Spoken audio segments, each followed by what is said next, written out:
Hoje a gente vai ter uma apresentação um pouco diferenciada. Eu decidi que vai ser assim listrado, né? Para a gente conseguir tentar ler o que está escrito, não é legal? É legal. Então vamos lá. De um limão a gente faz uma limonada e a gente vai dar um melhor aqui mesmo com a questão do projetor. O que importa na verdade é internalizar os conteúdos e que vocês saiam daqui esclarecidos do conteúdo, certo? Estou muito honrada com o convite. Sou apaixonada pelo trabalho do Amor Exigente. Gosto muito da proposta e sempre, mesmo no meu consultório particular, eu sempre falo para as famílias. Já foi no grupo? E as famílias têm uma resistência em ir no grupo. Ah, mas eu vou falar da minha vida, eu vou me expor. E aí eu me deparo com aquilo, o que você fala aqui, o que você ouve aqui, quem você vê aqui, aqui permanece. Eu falo disso para eles. E eu espero que com essa apresentação, que outras famílias tenham acesso mesmo no canal do YouTube, eu vi que vai para o YouTube, que consigam estar aqui presentes para esse aprendizado e para essa ajuda mútua. Estou muito feliz com o convite. Muito obrigada. Podemos começar? No final, a gente vai ter uma atividade e eu peço, quando for o momento da atividade, que vocês venham aqui, conversem com a Ágata. Ágata, levanta a mão. Ela vai entregar o material necessário para a gente encerrar, tá certo?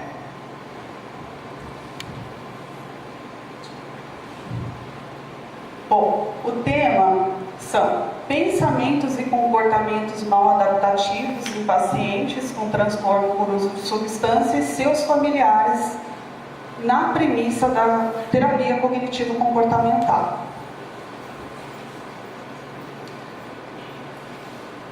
Bom, está um pouquinho tremidinho, mas eu me formei na Universidade Bandeirante de São Paulo, atuei em CAPS AD, Centro de Atenção Psicossocial, Centro de Referência Assistência Social CRAS, também já atendi em ONG, em adolescentes com situações de vulnerabilidade social. Também atendi em hospital psiquiátrico, internação, então foi bastante rico. E atualmente eu estou no consultório particular. Fiz terapia cognitivo-comportamental na Unifesp, fiz a psicopatologia em saúde mental e dependência química no INESP. Nós hoje vamos ter dois momentos. Primeiro momento, vocês vão ser orientados, para quem não conhece, ser orientados sobre a terapia cognitivo-comportamental. Também vão aprender um pouquinho sobre os pensamentos disfuncionais dos pacientes que são acometidos pelo transtorno por uso de substância e de vocês da família, porque eu fiz dois momentos bem interessantes para quem não conhece, né, os critérios diagnósticos, que vocês tenham consciência como funciona, para quem não conhece, e para quem conhece, já sei, para internalizar mais, tá certo? Bom, sempre quando a gente pensa no trabalho do psicólogo, a gente vai pensar sempre no conhecimento científico. Então, o psicólogo, quando ele faz um trabalho, ele, em primeiro momento, ele tem um conhecimento científico, e a premissa desse conhecimento científico, ele vai estudar o comportamento humano, mas sem a questão do julgamento. Então, quando a gente fala assim, eu vou procurar o psicólogo, o profissional psicólogo, ou o médico psiquiatra, a primeira coisa que vem à mente é: não sou louco. Não é assim? Então, no meu consultório existem pessoas que não têm nenhum transtorno diagnosticado, mas que também procuram qualidade de vida, certo? Mas as pessoas que têm um transtorno, é que a imagem está um pouquinho ruim, mas a ideia sempre é que o pensamento, pensando na terapia cognitivo-comportamental, determina o comportamento. Então, o psicólogo ele vai trabalhar maneiras eficazes e novas, novo repertório, para esse padrão anterior que era negativo. Então, como dá para ver mais ou menos na imagem, a pessoa está ali, né, uma tempestade, nebuloso, escuro. E aí ele faz um treinamento lá do pensamento e ele pensa, não, continua nebuloso, está chovendo, está feio o tempo, mas eu posso pensar que o dia de amanhã vai ter um dia ensolarado, eu vou tomar aquele sol gostoso, né? Ficar bronzeado, mas hoje está chovendo, né? A tendência sempre é ir para o lado negativo, catastrófico, mas hoje está chovendo, amanhã pode haver dias melhores, certo? Eu costumo postar, depois vocês podem me adicionar na rede social, a questão da chuva. Eu nunca posto foto num dia bonito, ensolarado.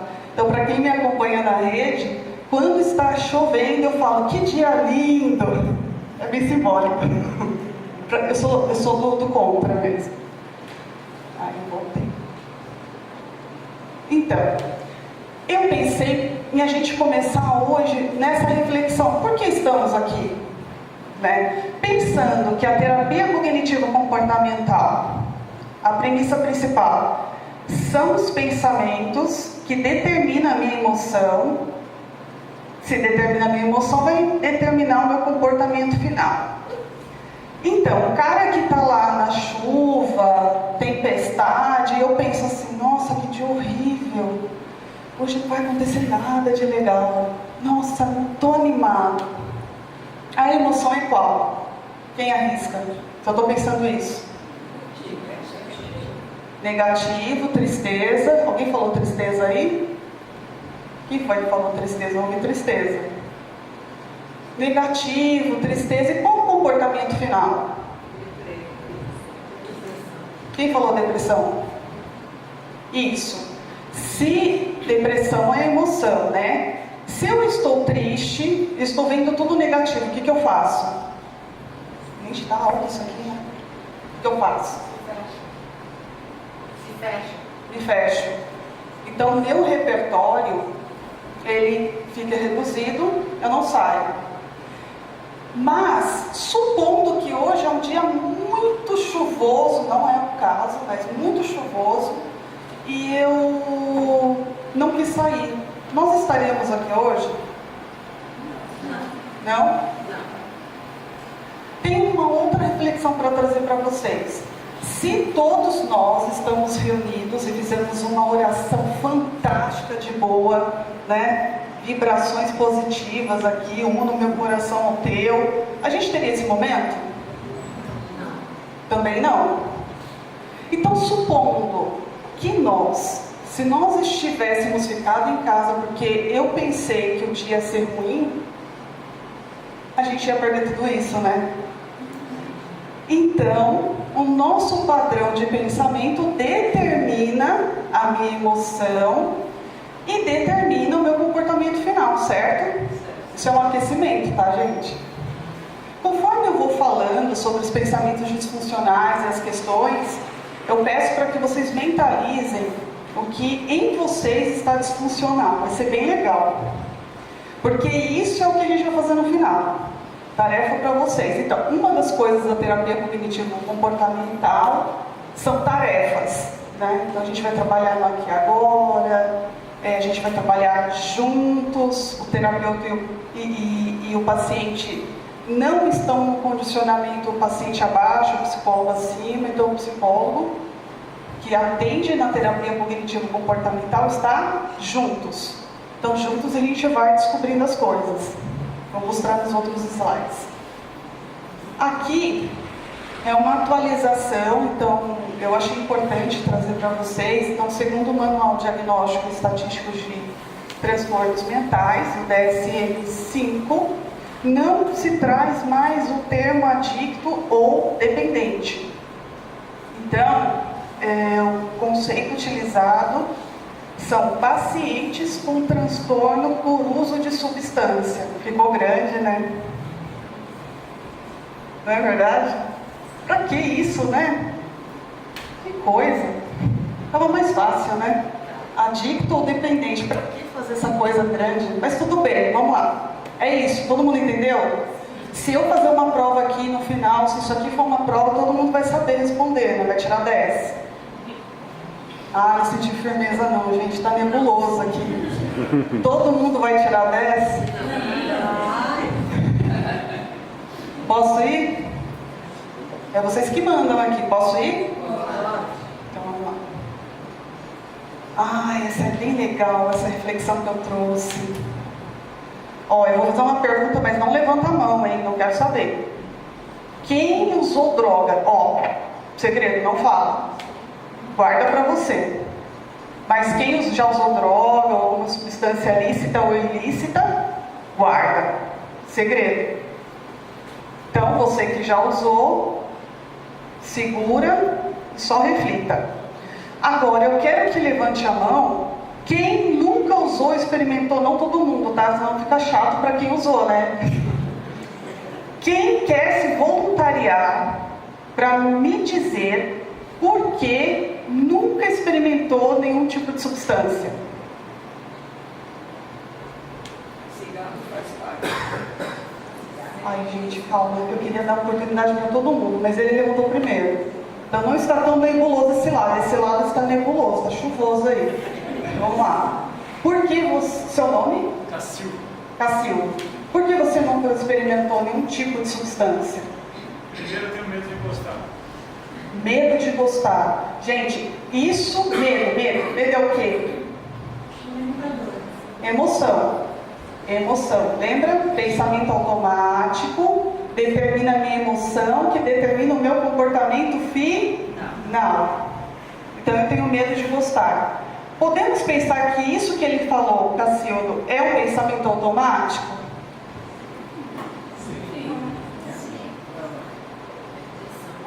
Porque está misturando um pouco, né? A emoção com o pensamento. Isso é muito comum na nossa vida. Normalmente, quando o paciente chega para a gente, ele chega com a emoção.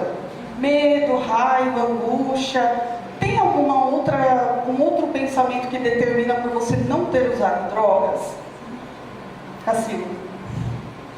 Bom, eu nunca pensei Nunca pensou? em usar drogas porque é ilegal. Legal, posso usar isso? Pode. O Cacildo pensa, é ilegal. É um pensamento automático. É ilegal. Pensamento automático. Emoção, medo. Comportamento final de evitação. Então eu não vou usar porque eu penso. É ilegal. Né? Minha emoção é medo. E o meu comportamento final é evitação. Então, não. Gente, tá fraco, hein? Não uso. Então tá. E aí aqui abaixo eu coloco assim, pacientes com transtorno por uso de substância. Eu vou ler para vocês porque, puxa, né? Tá um pouco ali dificultoso. Então eu vou ler um pouquinho para vocês não ficarem curiosos o que está escrito ali. Então, pacientes com transtorno por uso de substância usam porque sentem prazer ou tira dor. Reforço positivo. Então, por isso que os nossos pacientinhos com transtorno por uso de substância usam, certo? Isso vocês, para quem frequenta aqui com frequência já sabem, mas para quem não sabe, então, eles usam por prazer em primeiro momento e também para tirar a dor. E vocês, família, eu adoro falar de vocês, viu? Vocês adoram de falar dos pacientes, né? Eu gosto de falar de vocês. E vocês mantêm um pensamento doente gerado por expectativas distorcidas em torno do comportamento do paciente. né, quando ele vai para o uso. Procede? Posso ir? Ai, eu estou voltando, estou aprendendo como usa esse negócio. Então, gente, olha só. Ai, eu passei para frente. Não. Ó. Quando a gente pensa num paciente, né, que tem o transtorno por uso de substância, a gente está pensando em critério diagnóstico. Então, eu achei super providencial a Gilza trazer de um momento que ela, puxa, tabagismo é dependência. Eu fumo. Tá no CID-10. Quem sabe o que é CID-10? Código Internacional de Doença. Nossa, o tabagismo tá lá, né? Eu preciso cuidar de mim. Então, foi o quê? Uma descoberta. Ela começou a trabalhar as questões dela com o tabagismo, está limpa há 3 anos. Desde o dia que eu descobri que era doença. Desde o dia que ela descobriu que era doença, ela teve ali um grande esforço interno. E aí ela deixou o tabagismo, né? Ai, tá no Código Internacional de Doença. Que moral que eu vou falar pro meu filhote, né? Fazer tratamento, eu também fumo, né? Eu não fumo, tá, gente? Mas, assim, eu fui bastante fumante passiva. Eu sou daquela época que os pais fumavam em casa, ficava lá, com as paredes todas amarelas. Fumei também, né? Então, para a gente pensar no critério diagnóstico para dependência química, a gente precisa preencher uns 7 critérios, né? Ai, é bastante coisa, mas vamos lá, vamos fazer milagre, vamos lá. Percepção subjetiva da compulsão, desejo incontrolável em fazer uso de substâncias, acompanhadas de fissura, tolerância, síndrome de abstinência, alívio, saliência ou relevância, estreitamento de repertório e reinstalação da síndrome da abstinência. Eu estou resumindo porque senão a gente vai ficar só lendo o slide. Mas o Roberto já passou que a apresentação vai ficar disponível no site da Amor Exigente, então vocês poderão acessar melhor os conteúdos, tá certo? Tá claro para vocês a definição dos 7 critérios? Alguém ficou com dúvida? A última é a reinstalação da síndrome de abstinência. É quando se tem um lapso ou uma recaída. Então, obedecendo os 7 critérios diagnósticos, a gente pode falar que é um pacientinho com transtorno por uso de substância. Eu trouxe esse conceito, não é muito lá o tema da palestra, mas assim, mais para quem não conhece, para conhecer, né? Eu vi, teve algumas pessoas que levantaram a mãozinha, chegou a primeira vez hoje, e tem pessoas que estão na segunda vez, então é legal dar essa ambientada. Posso passar? Parece que não existe um CID para codependente, né? Eu vou falar isso nos próximos slides. Você poderia usar esses critérios no codependente também? Dada a semelhança? Nos próximos slides também vou falar disso, mas é muito legal a sua pergunta. Tem uma semelhança sim, tá bom?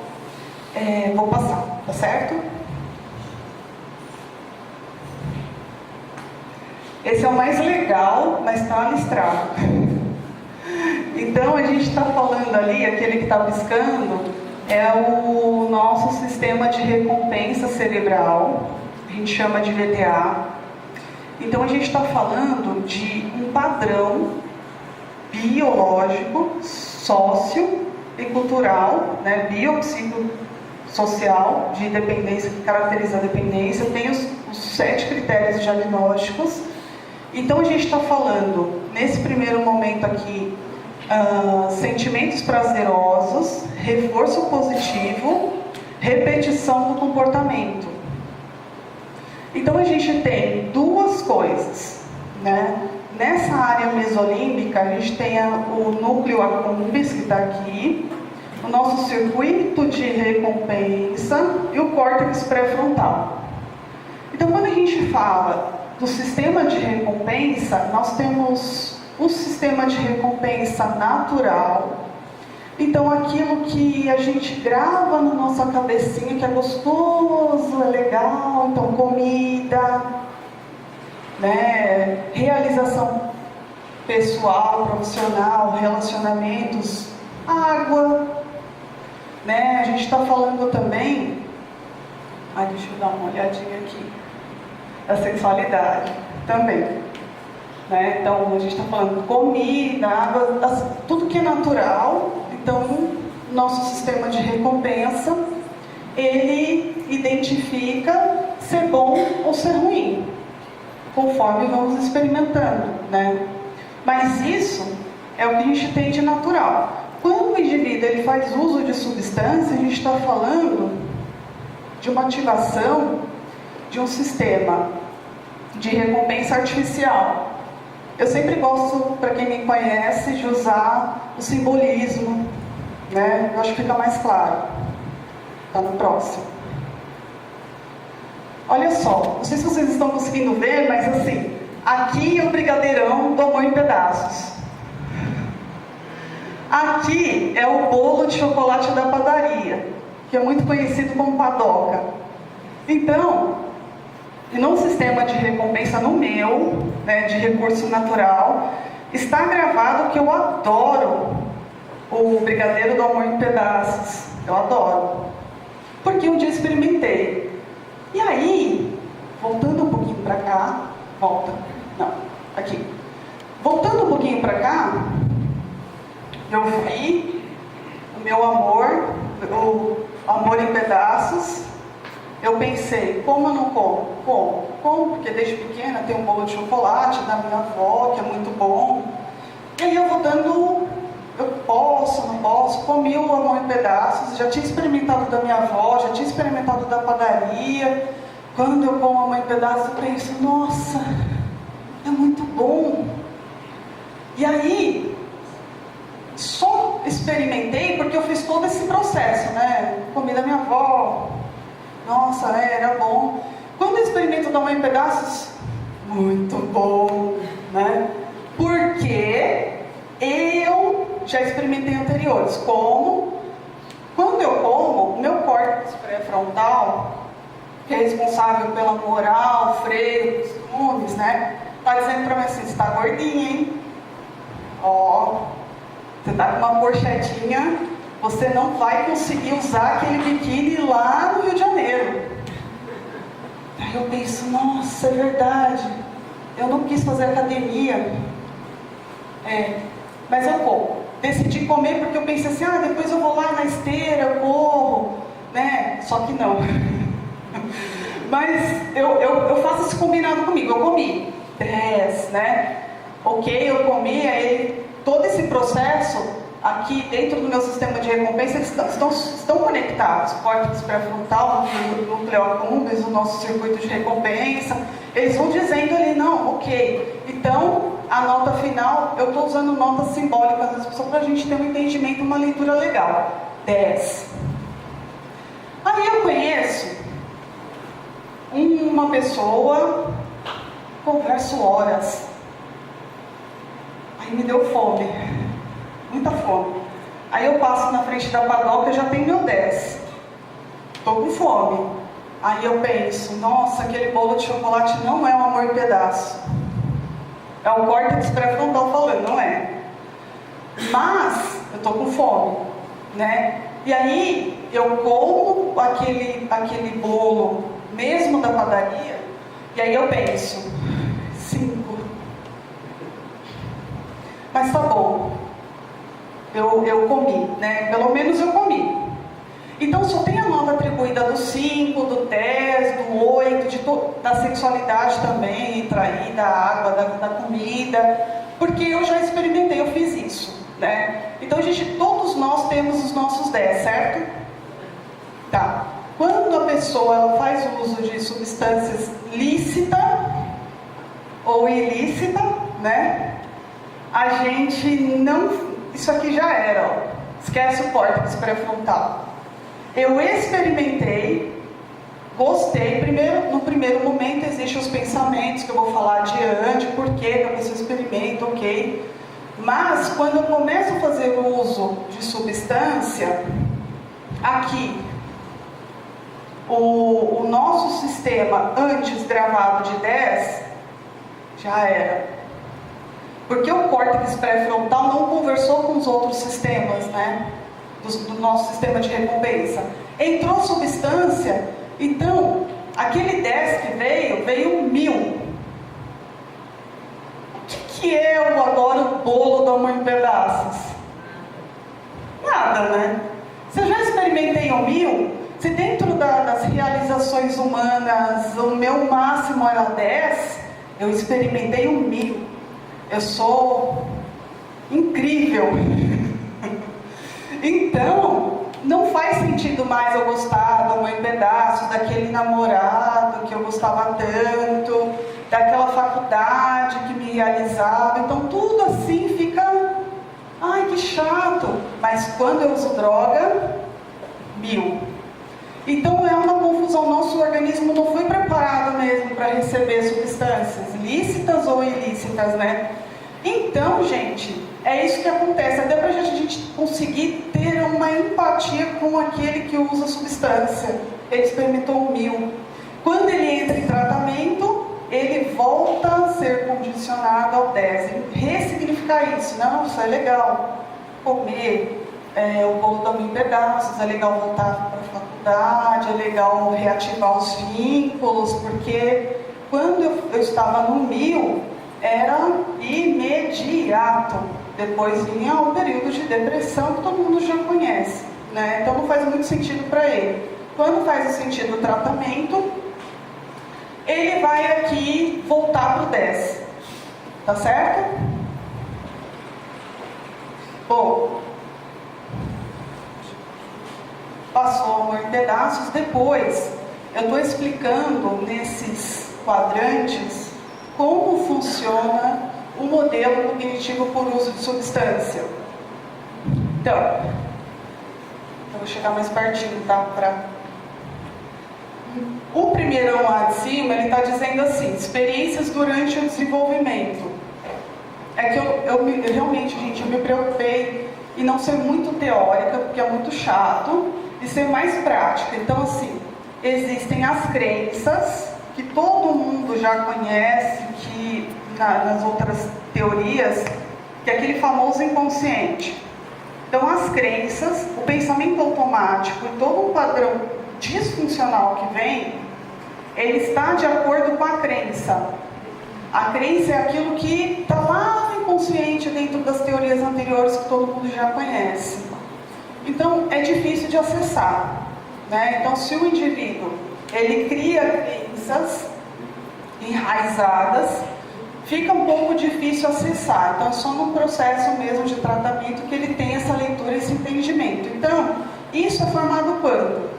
Lá na infância, nas primeiras relações. Depois, vai vir um desenvolvimento de crenças e esquemas. Eu não quis me aprofundar muito nos esquemas, porque eu achei que fica muito cansativo. Depois vai vir os pensamentos automáticos, emoções e comportamento final. Nos slides que a gente vai passar, eu vou explicar melhor o que é isso, né? O que é situação, eu vou explicar melhor, tá bom?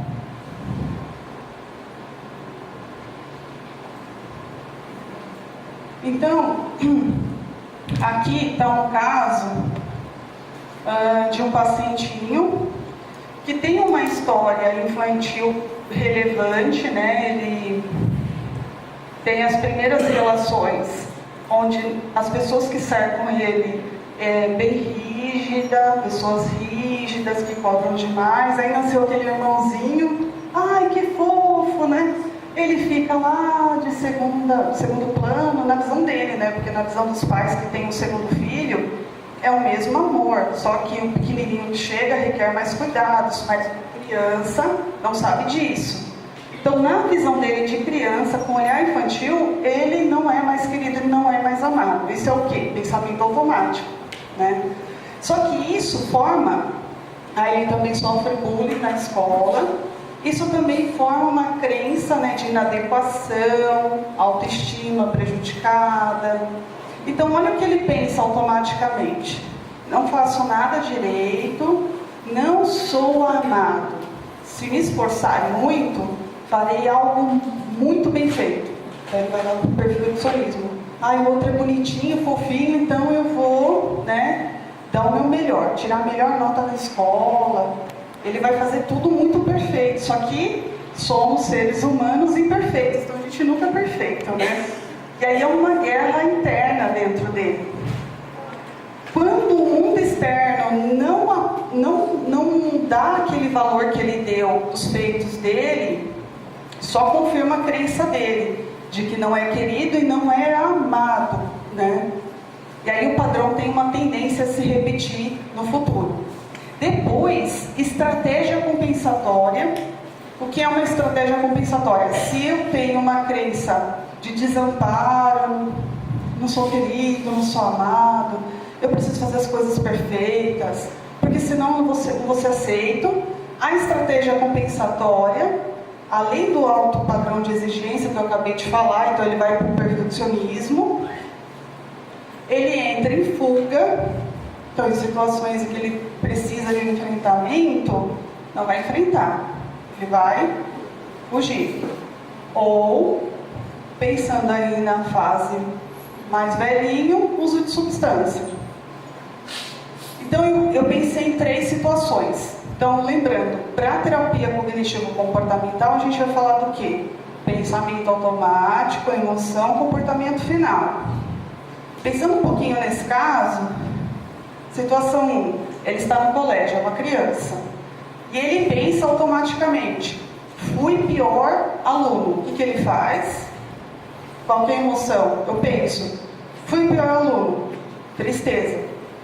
Se eu me sinto triste, eu choro. Certo? No segundo momento, esse mesmo indivíduo, ele pensa, ele está num lugar que ele precisa estudar. E aí o pensamento automático é, eu nunca vou entender essa matéria, né? Eu vou fechar o livro e vou beber. Então, um pouquinho mais velho, vamos pensar na faculdade aí. Eu vou fechar o livro e vou beber. Tem os adolescentes também, né? Então a emoção gerada é tristeza e o comportamento final é fechar o livro e beber. Na situação 3, eu pensei já na fase adulta. Então ele é incumbido para ele a entrega de um projeto importante na empresa. O que ele pensa automaticamente? Não vou dar conta. O que ele faz? Bebe, fazer uso de substância. Então sempre as principais crenças distorcidas do paciente com transtorno por uso de substância é o prazer imediato e o alívio da dor, né? Então, torna-se problemático quando o indivíduo, está mais aqui embaixo, ele cresce, no primeiro momento ele tem isso como uma estratégia compensatória, mas quando ele cresce, ele tem a repetição do mesmo padrão, é rígido, inflexível. Então, para lidar com o mundo, eu sempre vou fugir, ou eu vou adiar, procrastinar, ou fazer perfeito demais e não dar conta, né? Apesar de ter recursos internos já suficientes, porque é mais maduro, para lidar com a situação sem precisar de um objeto transitório, por exemplo, a substância. Ele não precisa da substância, então, mas ele acha que ele precisa da substância. Quando é patológico é isso, ele mantém a mesma estratégia compensatória, né? Ai, gente, essa imagem é tão legal. Mas dá para vocês verem, né? Olha, nessa situação, esse garoto, ele tem 15 anos. E aí o temperamento dele, tímido, né? Esse padrão é bastante conhecido, né? Tímido. E aí, gente, ele vai para uma festa onde tem a garota do interesse dele.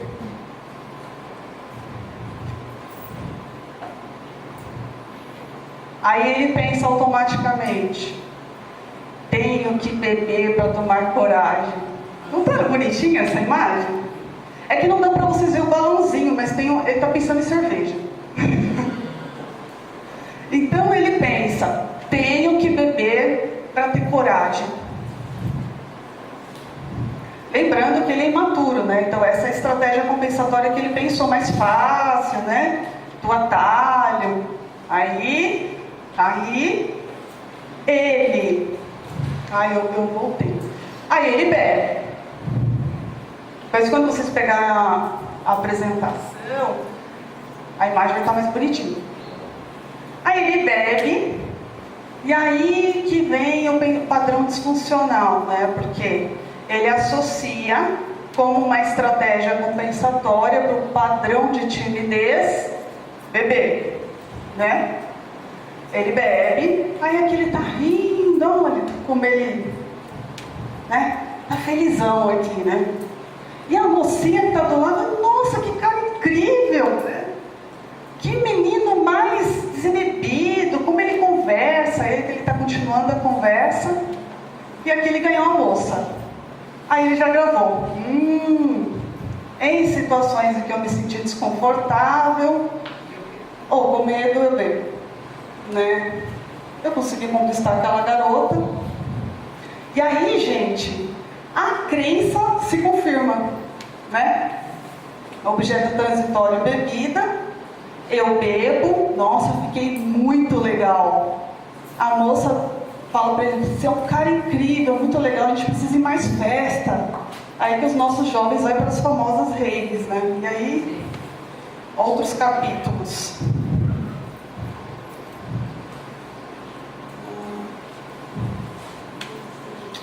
Aí esse mocinho, ele cresce. Aí que eu falei para vocês anteriormente, a coisa quando ela é ruim, é quando ele cresce, ele se torna um adulto e mantém o mesmo padrão distorcido. Então ele pensa que tem uma reunião importante, então eu preciso relaxar, eu mereço, vou sair com aquela moça lá do trabalho, vou beber, preciso tirar a timidez, né? Preciso ficar mais relaxado e tranquilo. E aí, o famoso estreitamento de repertório que todos nós conhecemos. Então, até quem está chegando hoje já percebeu. Porque lembra do 10 e do 1000? Se o 10 tem uma discrepância muito grande, então, tudo que eu fazia antes de natural, que eu achava muito legal, como uso de substância, então vai diminuindo o repertório, né? Então, aqueles amigos legais que eu ia, gostava, eles são chatos. Até aqui no esqueminha. Perspectiva de futuro, fazer aquela faculdade, putz, é muito chato. Jovens falam isso. É chato. Eu não consigo ficar sentado naquela cadeira, aquele professor falando, não precisa, acho que vou fazer um cursinho. Mas nunca faz o cursinho, né? Porque se fizesse, não faz. Você vai procrastinando, vai colecionando histórias e não vai funcionando, né? Depois ele pensa, trabalho. Nossa, aquele meu chefe, ele é muito chato. Porque tudo aquilo que era legal, era prazeroso, que na nossa vida dos normais, porque ninguém é normal nesse mundo, né? Ninguém. Era legal, não é mais. Então foge do padrão da sociedade, foge daquilo que é para ele crescer, né? Para o crescimento dele e para o curso natural da vida.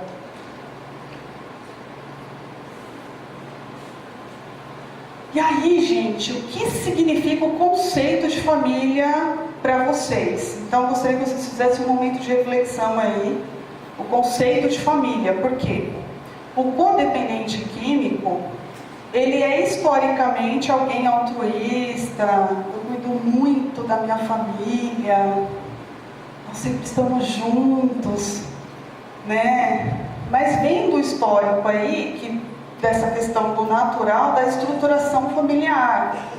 Então, assim, lógico, né? Vou dizer para vocês assim, vocês devem deixar o filho voar, né? Precisa deixar as pessoas que vocês amam ir.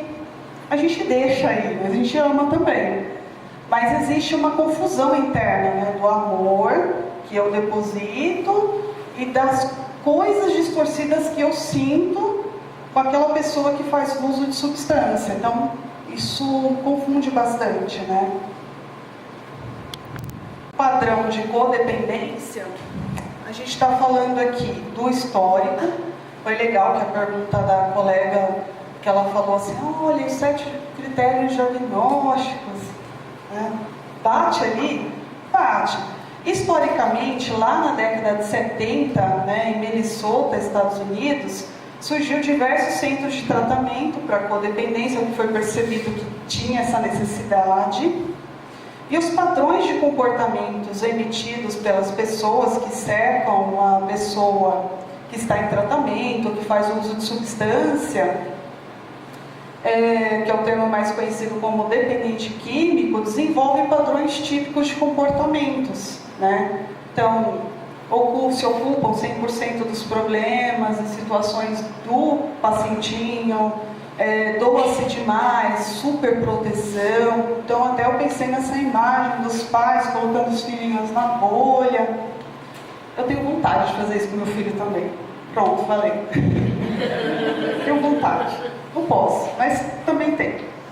Dificuldade de assumir controles da própria vida e vivê-la, né? Insegurança para a tomada de decisões, porque, gente, é bem complicado, né? É muito fácil alguém que está de fora falar assim, ai, deixa ele ir, deixa ele fazer, mas não é assim. Tem um jeito certo de ajudar.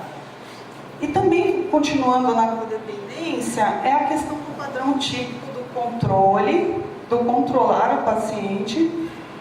É percebido aí a exaustão emocional, então culpa, medo, impotência, né, gente? Não é complicado? Essa questão da família se organizar tudo em torno, né, do dependente de substância. Então vamos lá.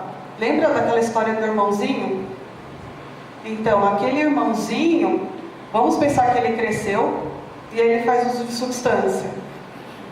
Aí de novo, né, se confirma a crença daquele cara lá, nossa, como assim? Ele nasceu, tirou meu troninho e ainda a família fica toda em torno daquele meu irmão.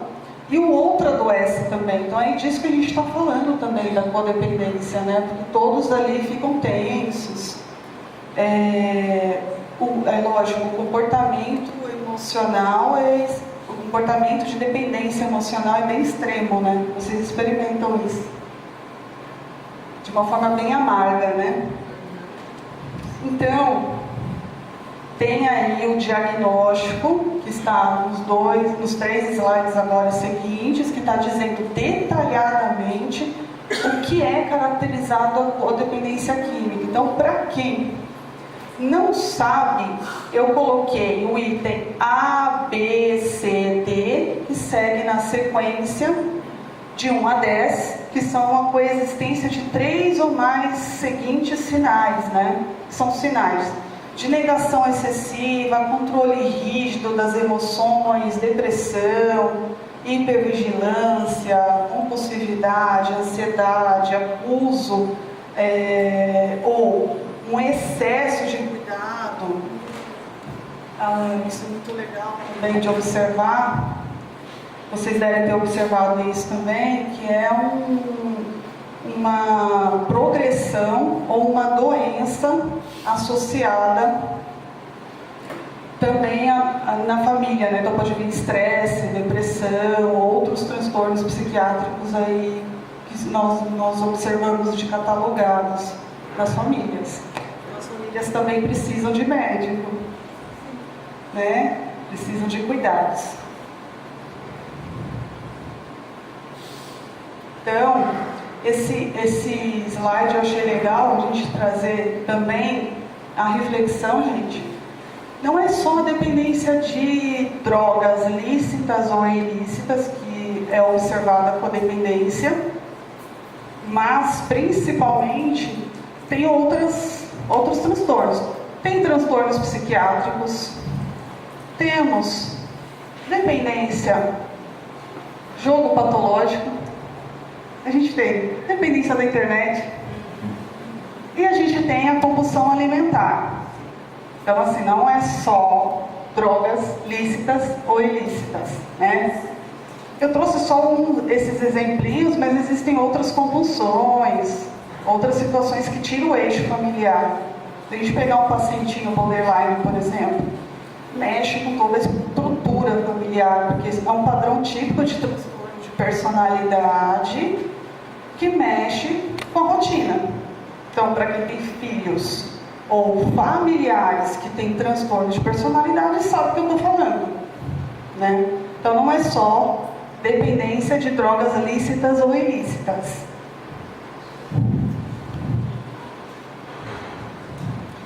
Aqui nesse slide eu trouxe um pouco do conceito da terapia cognitivo-comportamental, que a foto dele tá assim, né, tadinho.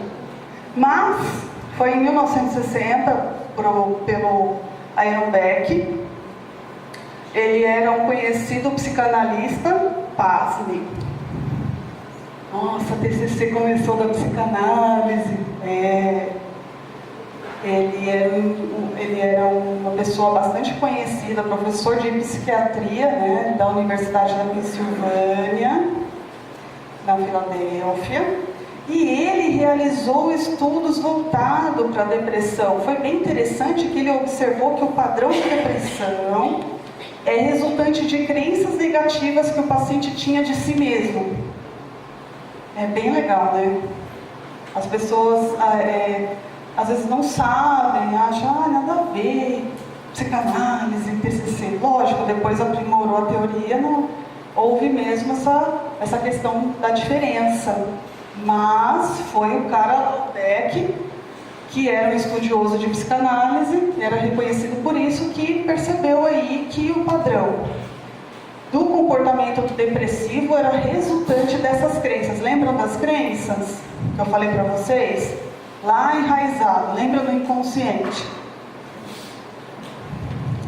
E aí essas imagens eu estou trazendo um pouco da meta mesmo, da terapia cognitiva. Então aqui não dá muito para ver, mas é um bote, um raft, onde o pacientinho está aqui sozinho, descendo as corredeiras, né? Por que eu uso bastante essa simbologia? Porque a gente está falando de mudança, a gente está falando de habilitar o paciente a ser seu próprio terapeuta. Legal, né? Não é legal? Eu ser meu próprio terapeuta. Como? O profissional que acompanha, que atende na terapia cognitiva, ele vai pensar numa estruturação cognitiva, ele vai pensar em esquemas, em padrões de habilidades sociais suficientemente boas para ele ter recursos internos para lidar com aquilo que sozinho ele não conseguia. Mas nesse momento, por isso que eu uso bastante o Raft, eu estou junto com o meu terapeuta enquanto eu aprendo. Quando eu tenho um conhecimento interno de como eu funciono, eu deixo o meu terapeuta e volto a fazer meu Raft sozinho. A ideia é essa, individualizar. Nesse desenho, o cara está tirando a tempestade. Ele tira a tempestade e tem um dia bonito, né? Então a ideia é você ressignificar as coisas, por mais ruins que elas estejam. Entrar em contato com as coisas ruins e o que eu faço com isso. Ter mecanismos e habilidades suficientemente boas para lidar com as situações. Então aqui também nesse slide eu estou dizendo da técnica que o psicólogo desenvolve. Então tem aqui uma sequência, né, do Raft. Estamos juntos, a cada nódulo do rio são situações difíceis de enfrentar, de superar, de entender. Então eu vou entender com você. Sempre que um pacientinho chega, eu falo, olha, eu não sei tudo. Aí eles olham assim, gastei dinheiro à toa. Ela não sabe. E aí eu falo, nós não sabemos, mas vamos aprender juntos. né? Então, vamos entender juntos esses nódulos, a gente vai passar junto para cada dificuldade que veio, e aí, fazendo uma leitura disso, superando, o bote e o raft vai chegar em águas mais tranquilas, mais sossegadas, é onde você me deixa e você volta a seguir o seu curso da vida sozinho, mais diferente, habilitado. Então, aqui, eu estou dizendo, de forma bem básica, a TCC ela se orienta no problema, no sintoma atual, presente do paciente. Ele vai entrar de acordo, em conjunto com essa questão que se baseia na análise dos fatores e da vulnerabilidade atual. Então, essa questão do insight que a gente vê na psicanálise não é o nosso foco principal, porque o nosso foco principal mesmo é a compreensão profunda do problema, do agora, que consequentemente esse problema do agora é uma referência do que eu criei de crenças de passado. Mas eu só vou chegar nisso tendo uma compreensão desse padrão de repetição disfuncional do comportamento e fazer as mudanças que são possíveis. Então, é colaborativa, como eu disse anteriormente. Então, tanto o psicólogo quanto o paciente, eles estão ali juntos.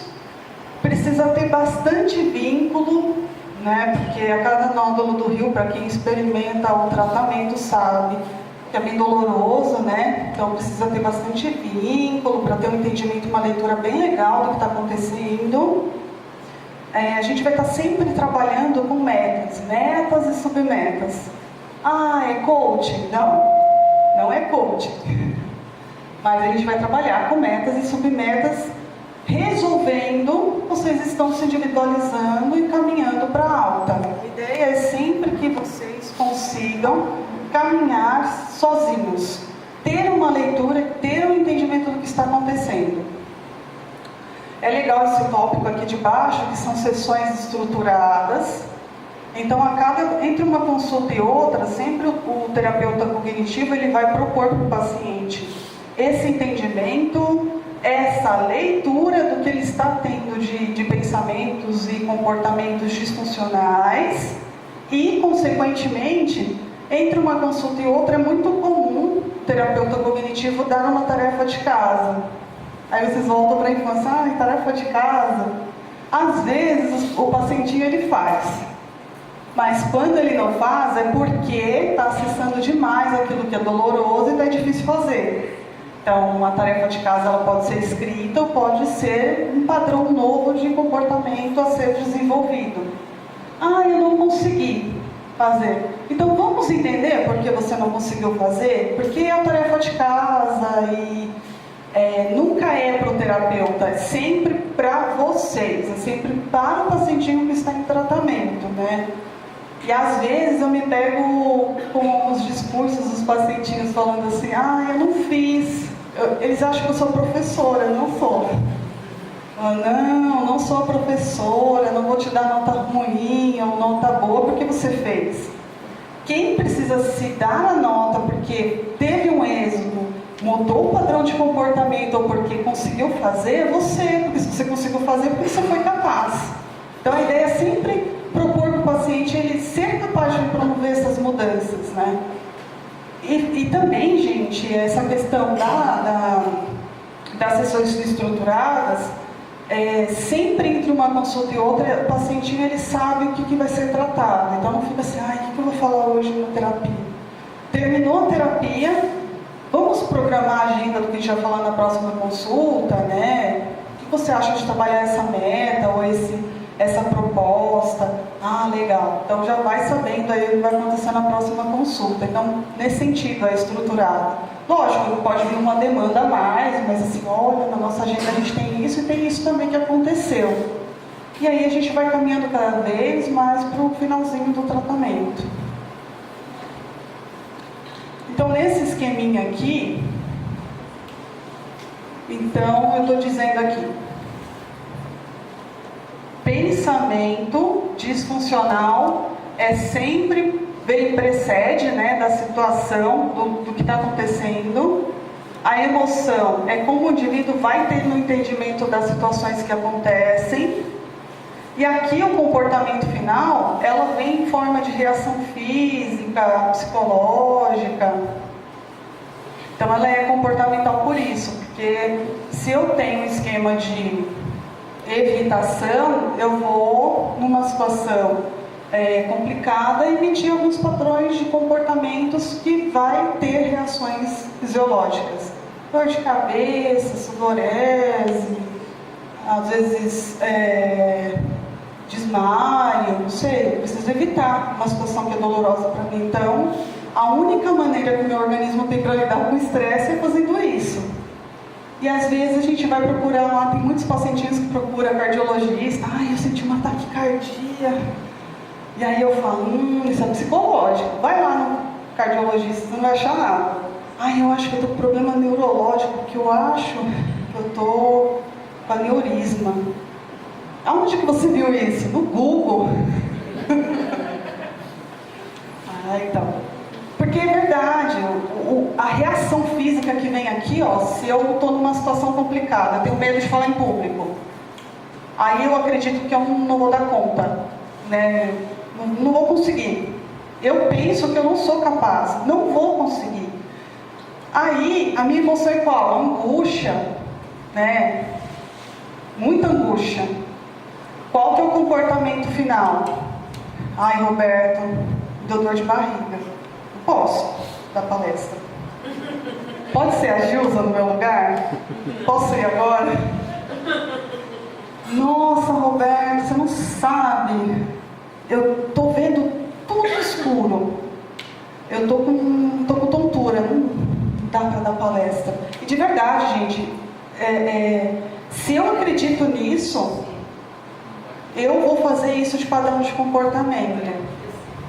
Vai acontecer. Só que não é The Secret, tá? Acho que todo mundo já deve ter ouvido falar. Eu vou falar disso pra frente, do The Secret. Não é isso.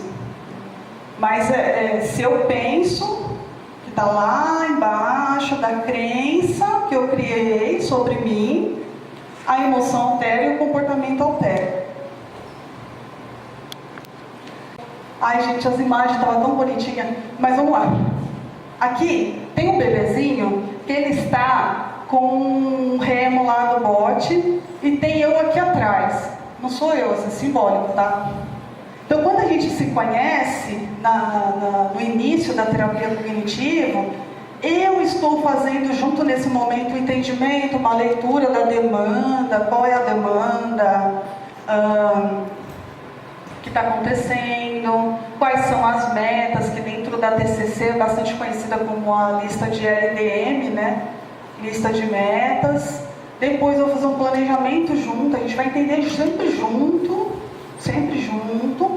e depois a gente vai pensar no plano de tratamento, porque a gente sempre pensa mesmo com foco principal na alta. Então começa intensivo, vai para o semi-intensivo, não intensivo, a cada 6 meses, né, semestral, depois alta e anual. Ah, mas se eu tiver uma piora, aí a gente vai fazer sessões de reforço. Mas sempre pensando na alta. Então aqui eu estou entrando, no caso aqui são águas tranquilas, então parece que está tudo bem, mas está tudo debaixo do tapete, né? Sempre é assim, né? Está tudo bem. Nessa imagem aqui a gente já entrou no primeiro nódulo do rio, aquela grande dificuldade, a turbulência, não vou dar conta, não vou conseguir, nossa, é muito difícil, mas eu estou junto ali, né? Estou do lado. Não, vamos remar junto, vai dar certo, vamos juntos. O que você acha? Então lembra que eu falei que a postura do psicólogo que atende terapia cognitivo-comportamental é sempre juntos e colaborativo. Eu nunca vou prescrever uma tarefa de casa, assim... Como que é seu nome? Michele. Oi, Michele, então, você me falou que você tem uma timidez bem evidente, mas você tem tantas ideias legais, né? na sua reunião de trabalho, por exemplo. Aí você não fala, você nunca fala. Mas as ideias são boas, está dentro da tua cabeça. Mas a Ágata, que é mais extrovertida, ela fala a tua ideia e você internaliza. Nossa, era boa a minha ideia, por que eu não falei? Né? Aí eu falo para você assim, então, Michele, na próxima reunião, você vai levantar a mão e vai falar assim, chefe, eu vou falar. Aí você vai falar assim, não quero. Porque às vezes não é o seu momento. Não, sabe, não é o momento do terapeuta, é o momento do paciente. Então a Michele vai falar assim, nesse momento eu não estou preparada. Então, Michele, vamos fazer alguns treinos do que é possível fazer para você expor as suas ideias. Ah, pode ser um e-mail, pode ser no planejamento da reunião já entregar para o chefe que eu gostaria de ter um momento de falar, mas não quero ser o foco. Ah, é legal. Então, sempre juntos, né? Ou tem alguma coisa escrita, eu viro para você assim, Michele, é legal, vamos pensar numa consulta de sexta-feira. Eu vou te mandar 10 folhas para você preencher os seus sintomas da semana.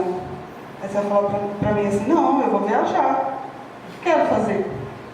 Então não é o tempo do psicólogo ou terapeuta, quem acompanha, é o tempo de vocês. Então precisa ser respeitado. Não quero fazer, não faça. E vamos ter uma leitura e um entendimento disso, porque não está preparada, não é o momento. Mas quando for o momento, Michele, vai ser aquele momento inaugural. Eu consegui, me senti seguro o suficiente, eu falei, eu levantei a mão. E a Ágata falou assim, nossa, por que você nunca falou antes, Michele? Que incrível!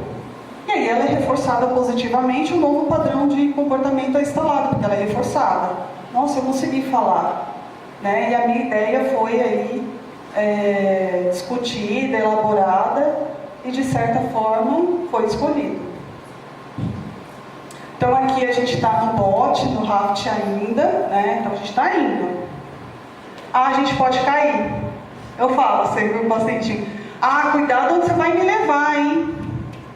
Né? Porque às vezes a gente pode cair, mas cair é um aprendizado. Eu caí não significa que eu perdi tudo que eu conquistei. Então vamos pensar um pouquinho no pacientinho que recai, eu tenho lapso. Ele não perdeu tudo que ele aprendeu. Ele aprendeu.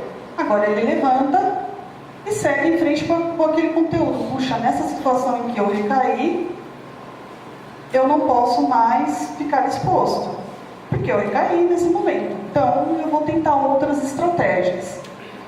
Então, é isso que acontece. Vou tentar outras estratégias, o que a gente pensou antes não deu certo, e vou seguir em frente. Então, quando a gente pensa nessas quedas, a gente está pensando em quê? Em persistência. As nossas imagens estão assim, né? Está remando com bastante força, estão tentando retomar. Nessa imagem aqui, tem um adulto olhando para o próprio eu na infância. Também aqui essa mesma reflexão da mocinha olhando para a infância. Lembrando que a crença está lá, difícil de acessar.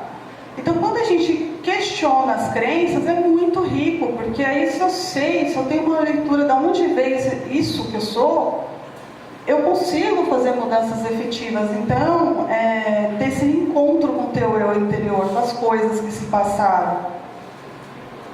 A cada nódulo enfrentado, nós estamos cada vez mais próximos da etapa final.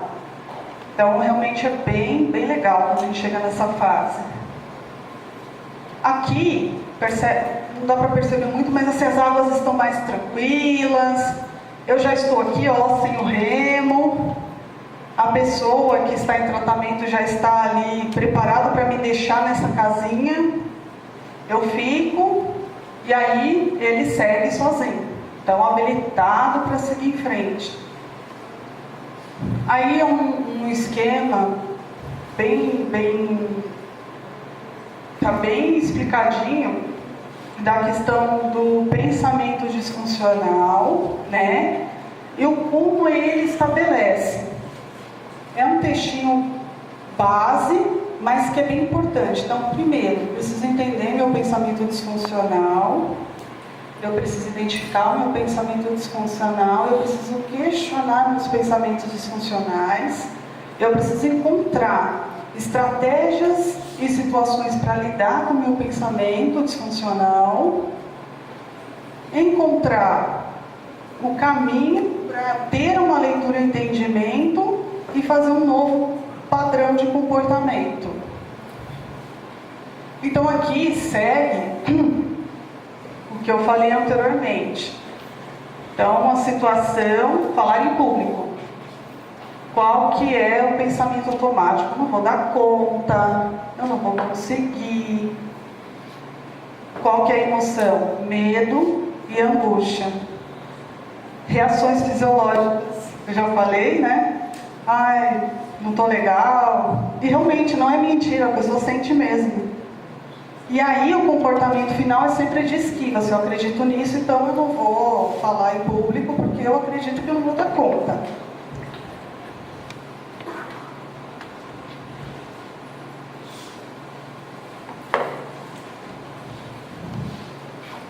Aqui, nesse esquema, é bem legal, porque, de novo, eu estou trazendo aqui situação, pensamento, emoção e comportamento final.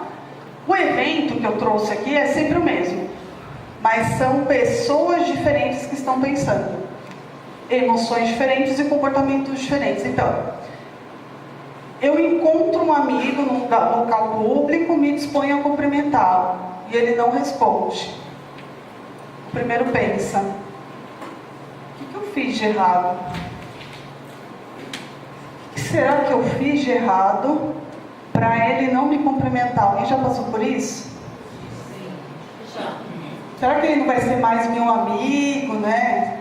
Aí eu fico triste, e aí, como consequência, eu afasto do amigo. Não é isso que acontece?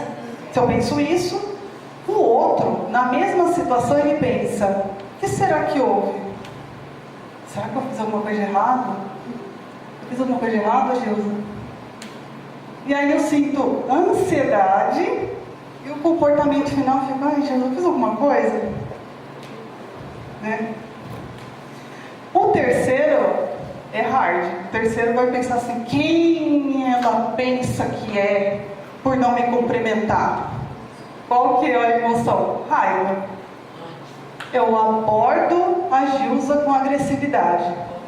Como assim? Qual é a tua? Por que você não me cumprimentou? Né? Se eu estou com raiva, isso geralmente é isso que vai acontecer. Nossa, a pessoa, a última pessoa é toda zen. Toda zen. Daí ele pensa: a Gilza não deve ter me visto, não tem emoção alterada, e comportamento, um dia eu encontro com ela, não tem o que aconteceu. É difícil chegar, né, nesse zen. Então eu estou trazendo aqui o iceberg. Então, até para a gente ter uma leitura bem legal. Então aqui, consciente, que é a pontinha do iceberg. Então aqui está minhas emoções, porque a gente identifica as emoções, não o pensamento automático. A gente acha que é bobagem o pensamento automático. Então vai aqui nas emoções. E aqui esse grande núcleo que a gente está falando lá embaixo, inconsciente, crenças, né? E aqui os pensamentos automáticos, quase emergindo. Ele está assim fazendo uma comunicação, mas não está longe das crenças. Então nesse esqueminha eu coloquei assim, que o pensamento global e rígido são super generalizados, então trata de uma afirmação absoluta sobre si, e é a forma que a pessoa interpreta as situações cotidianas. Então, se eu acredito que eu sou incapaz, é óbvio que eu vou ter uma leitura de incapacidade, né, de incompetência. Depois, nesse outro quadrante aqui do ladinho, eu coloquei que não é fácil identificar essas estruturas que eu já tinha falado anteriormente, porque são vivências e são distorções daquilo que eu não quero acessar.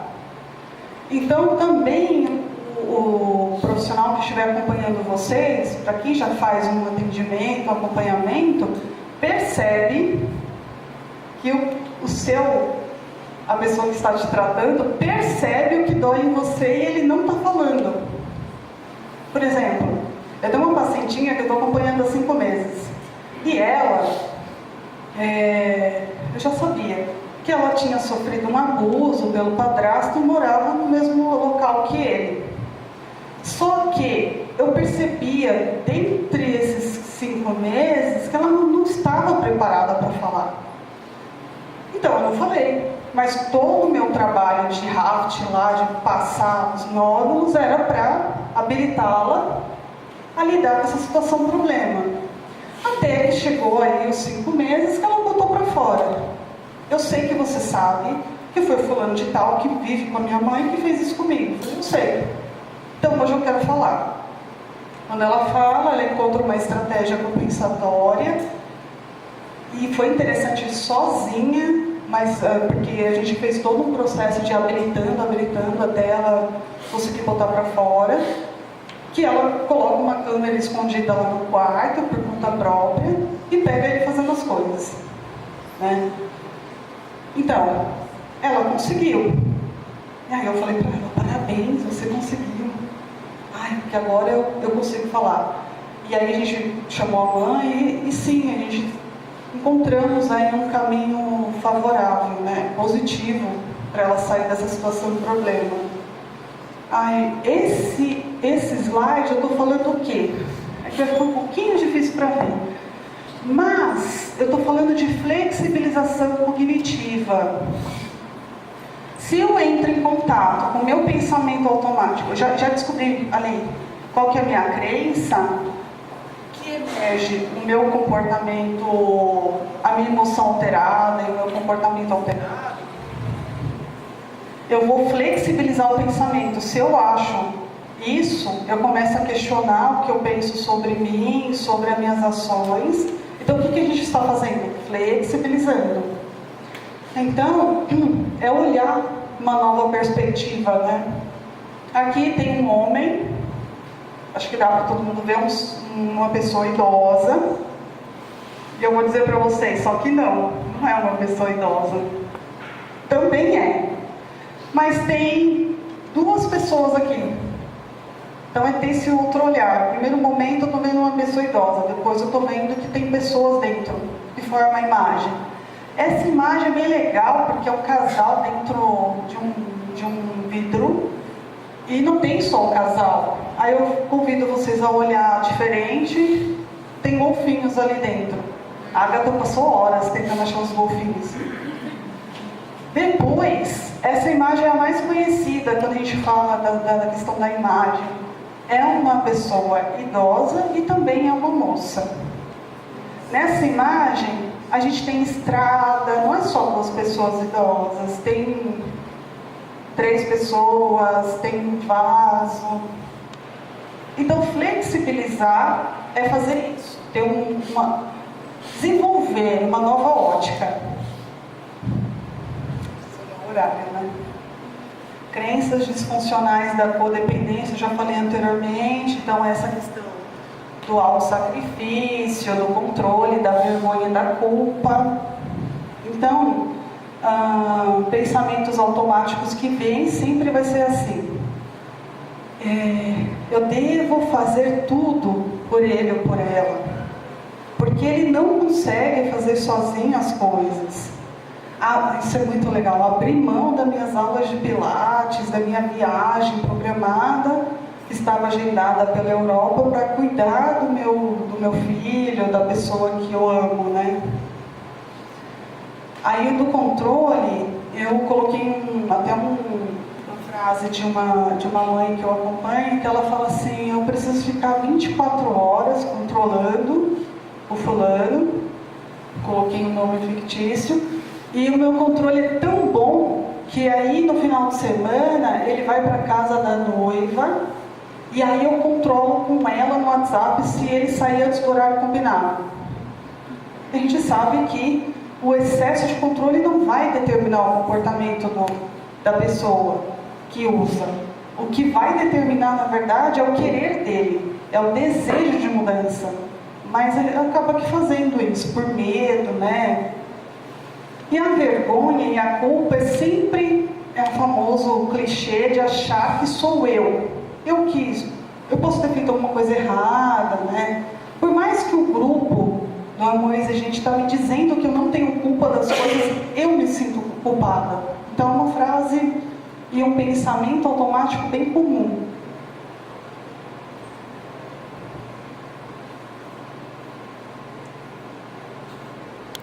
Acredito que ele vai conseguir parar sozinho, porque o João lá da quitanda conseguiu parar de fumar sozinho. Tem as exceções, mas dentro do critério diagnóstico e de todo um esquema de tratamento, sozinho não consegue, ele precisa de ajuda, né? E essa aqui é bem legal. Depois vocês podem acompanhar, né? Quando vocês conseguirem os slides. Aqui uma carta aberta de uma mãe de um paciente. O que ela coloca aqui? Vou até mais pertinho, tá, gente? Amar é colocar limites e falar não. Acho que eu falei muito sim. Eu errei muito. Ela fez a mão, então eu peguei os trechos e coloquei. Oi, aqui é sua mãe. Estou muito preocupada com os meus sentimentos. Às vezes sinto muita raiva de tudo e principalmente de mim. Penso como eu pude deixar as coisas acontecerem, evoluir e chegar aonde chegou, em vários pontos. Depois ela coloca, desculpe o desabafo, eu te amo, sinto falta do meu filho. Não sinto falta do que você se tornou. Não é clássico isso, gente? Sim. É muito legal essa carta. Sua mãe que te ama, mas tem muita raiva das suas opções e atitudes desastrosas. Gente, eu sou apaixonada por isso.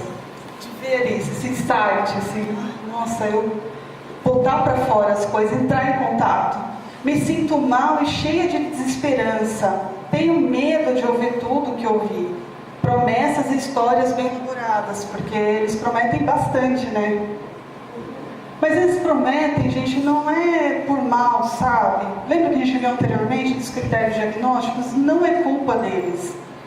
Que fique claro isso. Eles querem mesmo. Então, os padrões típicos de disfuncionalidades é essa sobrecarga, então essa inversão de papéis, né? Então, a esposa, ela cuida dos filhos sozinha, paga as contas sozinha, arca com tudo sozinha, né? Os pais também deixam de viver a vida que eles deveriam levar para cuidar dos filhos excessivamente, né? Esses sentimentos de culpa que é bem típico e problemas de relacionamento familiar. Então, vamos falar de todos os problemas. Então, os pais têm bastante problema conjugal, então da esposa que é casada com com a pessoa que usa, ou o contrário, né, o marido, tem bastante problema conjugal, porque tem inversão de papéis e é bem complicado. É um desajuste. O filho, né? Aquele pai idealizado, ele deixa de ser idealizado muito cedo.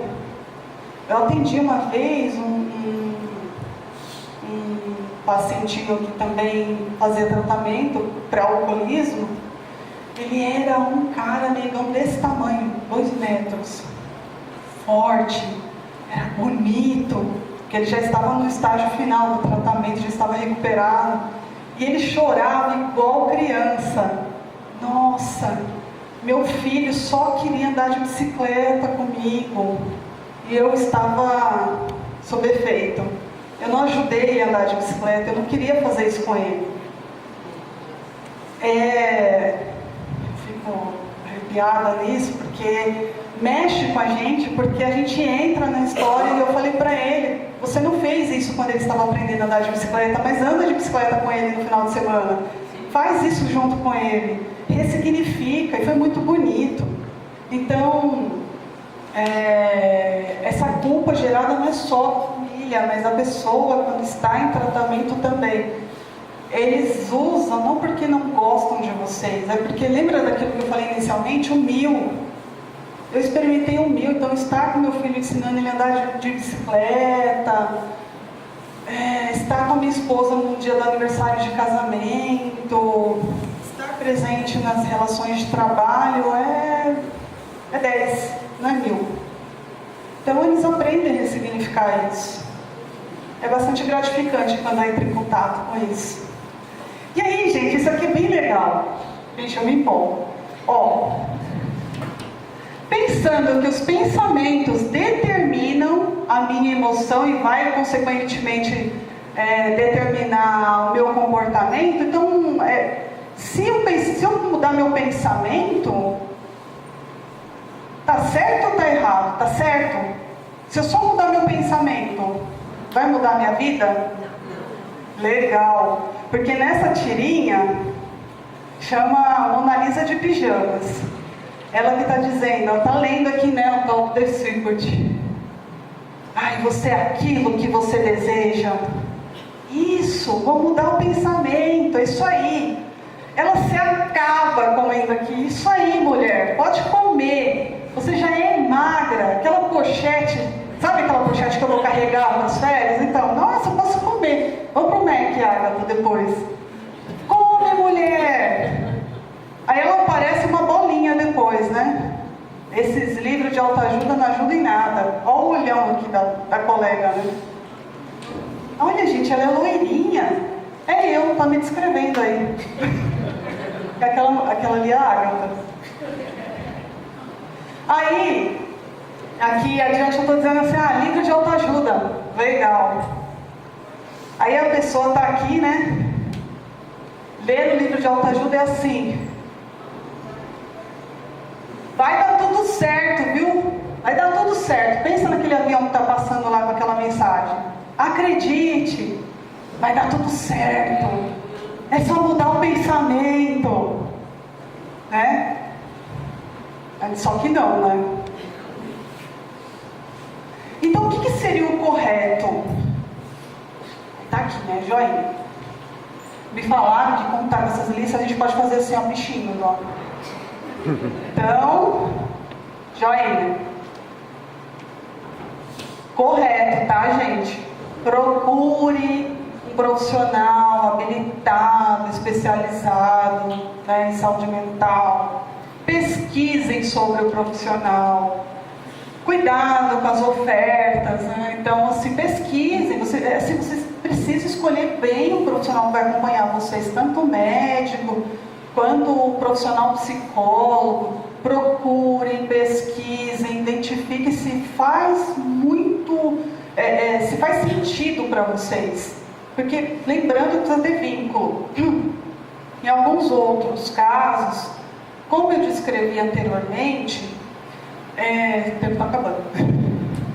Essa questão da escolha do profissional também se aplica a outras especialidades médicas. Às vezes eu desenvolvo tanta somatização no meu corpo porque eu penso de forma distorcida que às vezes eu preciso de gastro, né? Eu preciso de outras especialidades médicas também, não só de psiquiatra. Então, um outro ponto, né, para a gente pensar naquilo que é correto. Não se limita a pensar positivamente, então lembra dos livros de autoajuda, é legal, mas é generalizado. Então, discuta com um profissional que acompanha vocês se faz sentido, se aplica. Eu tenho uma pacientinha que eu acompanho da Espanha, que é via Skype, que eu atendo a ela, e ela está lendo um livro de autoajuda bem legal, que faz sentido com a fase que ela está no tratamento. Parece que o livro está conversando com ela. Eu não estou dizendo que todo livro de autoajuda não é legal. É legal. Se fizer sentido no estágio que você está. Porque aí você está mais amadurecido para ter a leitura e entendimento. Eu achei legal. Eu até falei para ela, legal. Está conversando com você e está fazendo sentido. Né? Então, sempre conversem com o profissional se faz sentido. E de novo eu estou dizendo aqui das estratégias que são boas e suficientes de mudança de padrão de comportamento. Então, vocês precisam experimentar, precisa fazer, precisa funcionar. Vocês precisam enxergar, eu preciso ver resultado. O que eu estou fazendo de novo, padrão, está certo? Eu estou gostando disso? E o caminho, esse aqui, eu coloquei top 1 aqui, ó. Gente, se você está passando com o médico e ele prescreve medicamento, toma. De preferência. A Gilza falou, de preferência, toma. Porque aí vocês passam com o médico, ele fala para você assim, então, Roberto, você precisa tomar esse remédio para ansiedade, porque você está ansioso. Aí você vira e fala assim, não, porque dá sono. Eu não vou tomar. Eu não vou conseguir participar do grupo à noite. Então, Roberto, fala com o seu médico que realmente no horário que você precisa estar mais atento, você precisa, né, reformular aí a dosagem. Converse sempre com o médico de referência ou psicólogo de referência. Puxa, essa técnica que você está fazendo comigo aqui do Raft, das coisas que eu estou descobrindo sobre mim, não quero falar sobre isso. Eu não quero nesse momento entrar em contato com isso. Eu não quero, não faz sentido para mim. Converse. Porque às vezes, gente, aparece pacientinho no meu consultório falando mal do colega. Ah, aquele psicólogo lá é uma porcaria. Por que é uma porcaria? Ah, porque ele falou que eu sou dependente emocionalmente do meu filho. Eu sou super saudável. Eu falo, não, o profissional ele não está errado. É muito boa essa profissional. Volta para ela cuidou de você. Né? Então, acontece muito essa questão da fuga, da esquiva. Aquilo que é aversivo para mim, eu tenho uma tendência de me esquivar. Às vezes a medicação ela dá aquela equilibrada, mas às vezes você não está preparado para isso. Aí você quer voltar para o caos. Né? Se eu estou ansioso e eu estou oscilando o humor, o meu médico deu um remédio que me estabilizou. Não, tem alguma coisa errada. Estou normal, né? Tem alguma coisa errada acontecendo comigo. Conversa sempre com o médico. Depois eu estou falando aqui das técnicas que são aprendidas, eu estou reforçando das técnicas que são aprendidas no processo terapêutico. E aqui, gente, eu estou dizendo assim, olha, estou conseguindo terminar no horário. Eu estou dizendo que a experimentação, né, a experiência da terapia cognitivo-comportamental, ela vai levá-lo sempre ao autoconhecimento, a encontrar o significado do que você pensa, do que você sente, fazer um novo padrão de comportamento. E uma vez que você identifica, você está capacitado mesmo para se tornar o próprio terapeuta. E aí a gente tem uma atividade, mas vou abrir aí uns 5 minutinhos para dúvidas, ok? Temos quantos minutos depois da atividade? Eles precisam fazer isso.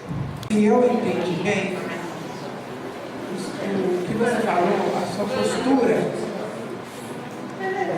cognitiva comportamental, parte da compreensão intelectualizada da situação. Quando nós, família, não temos essa compreensão intelectualizada, ou o nosso sujeito, nós somos o agente, o nosso sujeito, os nossos dependentes, também não chegam a esse nível, fica difícil a gente caminhar dessa forma. Aí, Selma, isso que você trouxe é muito rico para nós. Gente, vocês ouviram o que a Selma falou? Se eu não tenho um entendimento intelectualizado do padrão, né, do meu padrão e do padrão da pessoa que eu cuido, como que eu vou ajudar? Por isso que sempre é muito válido entender mesmo o processo, como funciona a questão do psiquismo, do comportamento da pessoa que usa. E como é o meu padrão de funcionamento dinâmico, como eu funciono. Para com conseguir ajudar de forma efetiva é tornar-se conhecido aquilo que você não conhece. Então, dentro da terapia cognitiva comportamental, a gente sempre vai trabalhar de forma didática. Didática mesmo, aquele pacientinho adolescente que fala, ai, nossa, maconha, ela é natural. Aí eu pego lá o slide ou o impresso que está mostrando que é a maconha, e aí eu faço uma brincadeirinha ali, bem didática, tem que falar a língua, sempre a língua da pessoa. Então, Joãozinho, vamos pensar no Joãozinho aí de 15 anos, que está super cultuando a maconha, né? Eu falo para ele, legal, veneno de cobra também é natural, sabia? E aí eu vou entrando no universo dele, e ele vai observando e desenvolvendo uma leitura dentro do universo dele. Então, vocês que falam dessa questão intelectualizada, que eu acho incrível na TCC, que não precisa ter uma leitura e uma visão intelectualizada. Ela precisa ter uma leitura própria do que você está enxergando, da tua dúvida. Então, sempre que vocês tiverem uma dúvida, não sei como funciona, eu acho que sozinho ele consegue parar, porque o João lá da Quitanda, ele conseguiu parar de fumar sozinho. Mas por que o João da Quitanda conseguiu sozinho? Quais são as referências que existem de tratamento que está dizendo isso? Até para você ter argumento para flexibilizar teu pensamento também. Senão você vai reproduzir isso para o seu filho, sabe? Ah, então, o João da Quitanda conseguiu parar de fumar sozinho, então você consegue. E aí você invalida todo um trabalho, vocês não fazem isso de propósito, é porque vocês estão sentindo isso. É automático, como a gente falou antes, é automático. Eu acredito nisso. E eu estou querendo que você faça isso. Né? Então, de certa forma, vai deixar ali a pessoa que está em tratamento um pouco, nossa, então eu não sou capaz. Eu não sou capaz de fazer a mudança. Porque se o João lá da Quitanda consegue parar sozinho, eu não consegui, então eu sou incapaz. Então, se você trazer uma outra leitura do que você pesquisou, mas tem outras pessoas que requerem outros cuidados, de psicólogo, de psiquiatra, de grupos de apoio, que é muito importante. Então, você precisa disso. A outra alternativa é, se você não consegue intelectualizar desse jeito, do jeito suficiente, ou maduro, ou adequado, seguir os 12 passos e vir no amor exigente. Eu nunca falo assim, não fazer assim um intelectualizado, é fazer juntos.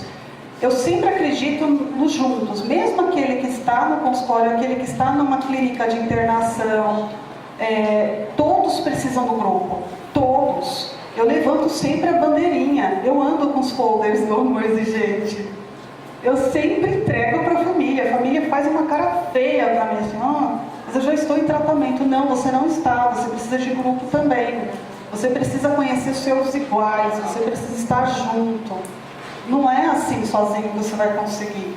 Eu acredito muito, muito no tratamento do grupo de mútua ajuda. É juntos, gente, não é separado. A própria literatura está dizendo para a gente precisa de todo um conjunto de profissionais que se disponibilizam a estudar sobre isso e ajudar. Então, o grupo de mútua ajuda é muito importante, é um amor exigente, incrível, mas também buscar referências do que está acontecendo é também importante, até para aliviar o coração de vocês.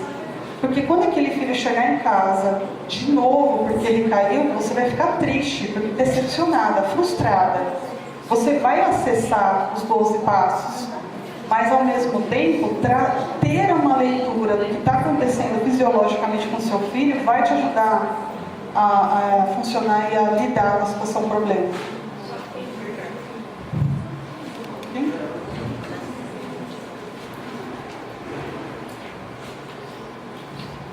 Tem quanto tempo? Então, essa última pergunta, tá bom, gente?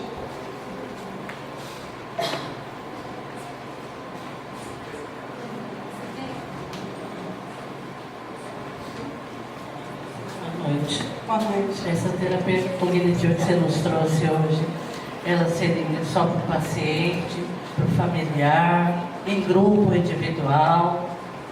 Seu nome? Luciane.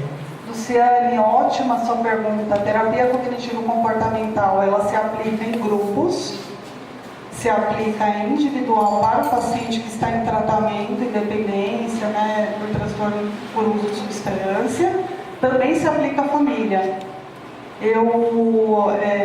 Eu sempre falo, a TCC é para todos. Eu comecei hoje esse momento nosso juntos dizendo assim, gente, tem pessoas que estão em tratamento que não têm um transtorno diagnosticado, mas que procura qualidade de vida, quer melhorar a situação do que ela vive, da história dela, ter uma leitura e entendimento do que se passa com ela. Então, a terapia cognitivo-comportamental se aplica a qualquer situação. Tá certo? Tá respondido? Todos estão com papel. Hoje, vivendo hoje. E hoje é o nosso 31 de dezembro e a gente está flexibilizando essa ideia enraizada da sociedade que diz pra gente que é só nesse momento que a gente rever a vida. Vocês devem estar se perguntando, e essa bexiga aí, o que eu vou fazer com ela? Vocês vão encher, gente. Vamos encher a bexiga. Deixa eu testar o pulmão de vocês. Que bonitinhos, olha. Vocês estão lindos enchendo a bexiga. Tem gente que está com dificuldade. É tabagista, será?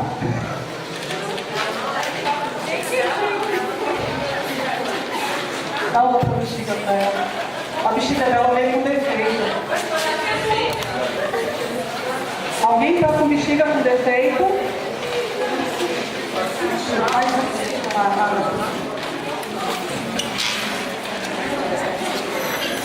Dá um nó. Eita, Agatha, corre. Senão o Roberto vai brigar com a gente. Todo mundo já encheu, já fechou a bexiguinha. Tem gente que está com dificuldade com o nó. Agatha, dá uma ajuda aqui. Alguém? Todo mundo encheu? Eu quero falar. Ai, gente, esse lugar que eu comprei essa bexiga tá complicado, viu? Todo mundo está com a bexiga na mão?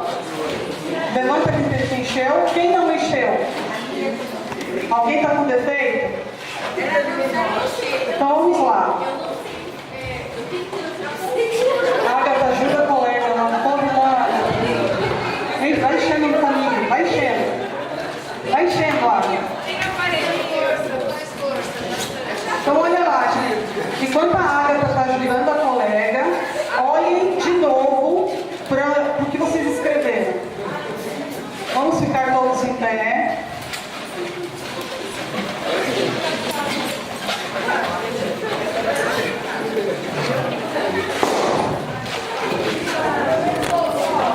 Vai lá no agora, tá lá.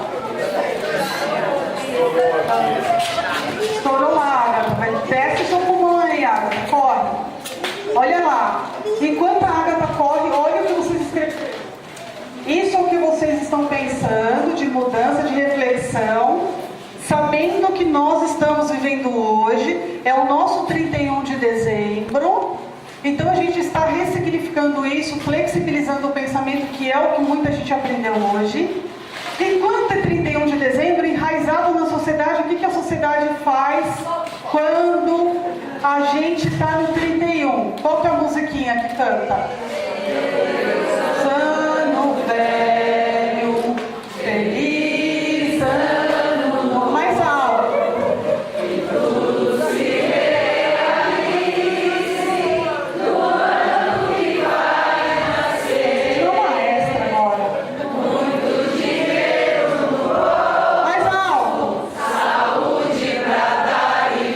Esse é o momento de vocês, estoura, forte!